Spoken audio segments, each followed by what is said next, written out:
જીવનની અંદર આપણે મહેનત તો ઘણી બધી કરીએ છીએ, આપણે ઘણું બધું વાંચતા પણ હશું, ઘણું બધું કાર્ય પણ કરતા હશું, આપણે કોઈક ધંધો કરતા હશે, કોઈક વ્યવસાય કરતા હશે, કોઈક નોકરી પણ કરતા હશે, પરંતુ યથાર્થ રીતે એ કાર્યનું જે આઉટપુટ મળવાનું છે, જે આપણને બેનિફિટ મળવાનો છે, એ કેમ નથી મળતો? તો એનું કારણ શું છે કે આપણે કોઈ પણ કાર્ય એકાગ્રતાથી નથી કરતા. આજે આપણે એક એવા પ્રસંગની વાત કરીશું અને સ્વામી વિવેકાનંદના જીવનમાંથી જ એક પ્રસંગ જોઈશું. આમ તો સ્વામી વિવેકાનંદનું જીવન જોવો ને તો એમનામાં દરેક સદગુણો તો હતા જ તે, પણ અગત્યનો એક સદગુણ હતો ને તો એ હતો ઈ બ્રહ્મચર્ય અને એકાગ્રતા.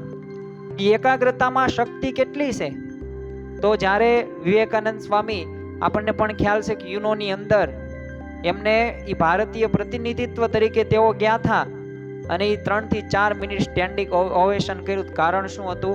એમનામાં ઈ બ્રહ્મચર્ય અને એકાગ્રતા અને બીજા એવા સદગુણો સાધુતા સભર હતા. પરંતુ જ્યારે વિવેકાનંદ સ્વામી કોલકાતાની અંદર બેલુર મઠની અંદર હતા ત્યારે તેમને એનસાઇક્લોપીડિયા બ્રિટાનિકા ના 10 ભાગ હતા ને એ થોડાક જ સમયની અંદર એમને વાંચી લીધેલા હતા. હવે એમને 11મો ભાગ વાંચવો હતો, એટલે ત્યાં શરચંદ્ર ચક્રવર્તી આવે છે આ બ્રિટાનિકા જે ભાગો લઈને, અને જોયા બધા ભાગો 10 ભાગો. એટલે એમને એક વિચાર આવે છે, એક પ્રશ્ન, એક દુવિધા પણ થાય છે.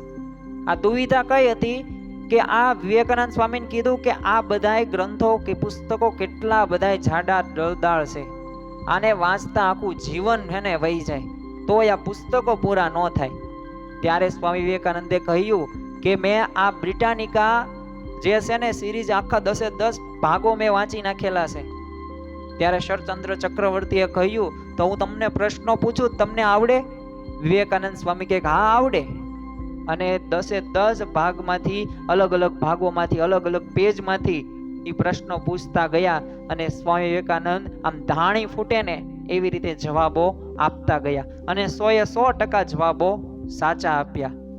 ઓલા આશ્ચર્યચકિત થઈ ગયા. ત્યારે વિવેકાનંદ સ્વામીએ કહ્યું કે આનું કારણ એક જ છે કે મારા જીવનની અંદર બ્રહ્મચર્ય અને આ એકાગ્રતાની શક્તિના લીધે જ તે આ શક્ય બન્યું છે.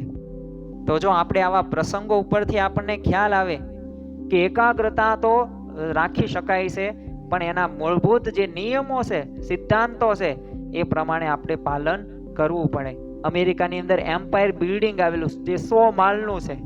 આ 100 માળ જોતા આપણને આશ્ચર્યચકિત થઈ જવાય. ફોનની અંદર પણ જોયું હશે, અમુકે રૂબરૂ પણ જોયું હશે, પણ ખરેખર આ 100 માળ તમને જે દેખાય છે ને એનું કારણ શું હતું? એના ફાઉન્ડેશન, એનું મૂળ એટલું અગત્યનું હતું.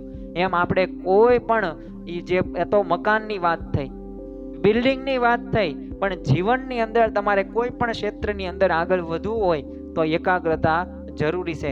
આધ્યાત્મિક માર્ગે પણ એકાગ્રતા જરૂરી છે. ધંધાકીય કે વ્યવસાય કે નોકરી ક્ષેત્રની અંદર કે સંબંધોની અંદર પણ આ એકાગ્રતા હોવી જરૂરી છે. એટલે જીવનની અંદર કોન્સન્ટ્રેશન એ રાખવાનો પ્રયત્ન કરવાનો છે, અને પ્રયત્ન કરશું તો એક વખત એ સફળતા આપણને પ્રાપ્ત થશે ને થશે.